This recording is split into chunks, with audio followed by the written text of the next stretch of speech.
مرض کا جو ہے اشخاص کر لیا آپ نے، اس کی پہچان کر لی، تو اس کو ازالہ کریں گے، سبب کا ازالہ کریں گے. اس لیے جو ہے ازالہ سبب، ریموو دا کاز، تصفیہ دم یونانی میں سارا یہ مانا جاتا ہے کہ خون میں فساد کے باعث یہ جرثومہ پیدا ہوتا ہے یا یہ بیماری پیدا ہوتی ہے. اس لیے تصفیہ اور تنقیہ دم جو ہے بہت ضروری ہے، لازمی ہے. اس لیے پیوریفائی کرنا.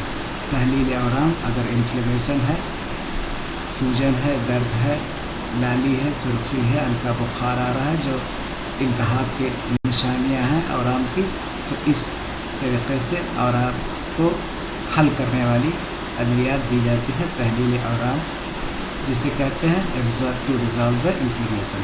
تقویت اعضاء یونانی میں مرض کو دور کرنے کے لیے ایک سب سے بڑا ہتھیار ہوتا ہے کہ ہم اس اعضاء کو تقویت پہنچاتے ہیں. جب اعضاء کمزور ہوتا ہے، دفاعی نظام کمزور ہو جاتے ہیں، تو ہر جرثومہ، ہر وائرس اپنی طور پر حملہ کر دیتے ہیں. اس لیے اعضاء کی تقویت بہت ضروری ہے. تو ایسی ادویہ کا انتخاب کیا جاتا ہے جو اعضاء کو قوی بنا سکتے، ٹو اسٹرینتھن دا آرگنس. آخری تدابیر جو ہے آپ کو ہجامہ کٹنگ کریں گے، ارسال علق، لیچ تھیراپی جو جوک ہوتی ہے، اس سے خون باہر نکالیں گے جتنی ضرورت ہے. اور مریض کی جیسی کیفیت ہے، بہت کمزور مریض ہے تو اس سے کم خون نکالا جاتا ہے، اور قوی مریض ہے تو زیادہ جو ہے نکالا جاتا ہے. اس طریقے سے مریض کے حساب سے لیچ تھیراپی کی جاتی ہے. بعد فرمام کا اہتمام کیا جاتا ہے. دلک، نیم جو ہے ایسا پودا ہے جس کا روغن یہ اینٹی بیکٹیریل ہوتا ہے، اس لیے جراثیم کو مارنے کے لیے روغن نیم کا دلک ہم استعمال کرتے ہیں. علاج بالدوا، معجون عشبہ 5 گرام ڈیلی، ارک چوب چینی 100 ملی لیٹر دوا، شربت دینار 25 ملی لیٹر، مرہم دافع عشق، یہ آتش کو دفع کرنے کے لیے خاص طور سے ایجاد کیا گیا ہے. جو لوکل ارسل جو زخم ہو جاتے ہیں، جو قرحہ کی حیثیت پہ تبدیل ہو جاتے ہیں، جو دیر تک قائم رہتے ہیں اور جو بہت جلدی ٹھیک نہیں ہوتے، ان کے لیے مرہم دافع آتش ایجاد کیا گیا ہے. اس کا استعمال کیا جا سکتا ہے. مرکبات میں معجون عشبہ، ارک چوب چینی، شربت دینار، اکسیر سرطان یا خاص طور سے سرطان کینسر کے لیے دوا ہے، اکسیر سرطان، مرہم دافع آتش. غذا اور پرہیز پر ذہن مرکوز ہونا چاہیے. خواہ کے اعضاء کے قوی ہونے کے بعد اس کے لیے ہم ضروری ہے کہ اسپائسی اور فرائڈ تلے بھولے جو کھانے کو، مسالے دار کھانے کو ایوائڈ کریں. دودھ کا استعمال کو بڑھائیں. بارلی، یہ آپ کو ایک حصہ جو اور 14-15 حصہ پانی لے کر اس کو ابالتے ہیں. جب ایک ہلکا بھورا مائی شکل میں جو ہے فلوئڈ تیار ہوتا ہے، اس کو چھانے کے لیے، جس کو ماؤس شہید کہتے ہیں، اسی کو یہاں پر بارلی واٹر لکھا گیا ہے. یہ یونانی میں خاص غذا ہے. ماؤس شہید. فروٹس، یہ پھل کا استعمال بڑھا دیں گے. گرین، ہری سبزیوں کا بھی استعمال بڑھائیں گے جس سے آپ کی امیونٹی پاور بوسٹ ہو سکے. مسالہ دار اشیاء، شراب وغیرہ سے پرہیز کرنا لازمی ہے. احتیاطی تدابیر، محفوظ طریقے سے جنسی اختلاط، screening of blood, personal hygiene, اپنی ذاتی صحت اور صفائی کا خیال رکھنا ہے. خلاصہ، ٹریپونیما پینڈل کی وجہ سے متعدی مرض ہے، رادیاتی مرض ہے جو ایک انسان سے دوسرے انسان میں پھیلتا ہے. ابتدائی تشخیص اور بلغز پنسلین وغیرہ سے اس کا علاج ممکن ہے. احتیاط کی تدابیر اختیار کرنا ضروری ہے. فی امان اللہ.